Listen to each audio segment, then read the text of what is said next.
Hello guys, মানে ଚାହା cup ସମସ୍ତେ ବ୍ୟବହାର କରନ୍ତି କିନ୍ତୁ ଘରକୁ କେହି ନିଅନ୍ତି ନାହିଁ। ସେଇଭଳିଆ ବିବାହ ସ୍ତ୍ରୀକୁ ସମସ୍ତେ ବହୁତ ପ୍ରଲୋଭନ ଦେଖାନ୍ତି, ଆଶା ଦେଖାନ୍ତି, କିନ୍ତୁ କେହି ବାହା ହୁଅନ୍ତି ନାହିଁ। 10 ମିନିଟର ସୁଖ ସମସ୍ତେ ଦେଇପାରନ୍ତି କିନ୍ତୁ ସାରା ଜୀବନ ସୁଖରେ କେହି ରଖିପାରନ୍ତି ନାହିଁ।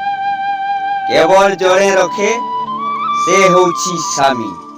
ତେଣୁ ସମୟ ଥାଉ ଥାଉ ଆପଣ ମାନେ ସମସ୍ତେ ଯେଉଁ ଇନଷ୍ଟାଗ୍ରାମରେ ଠିଆପଲା କରୁଛନ, ବଦଳି ଯାଅ, ସ୍ୱାମୀକୁ ସମୟ ଦିଅ।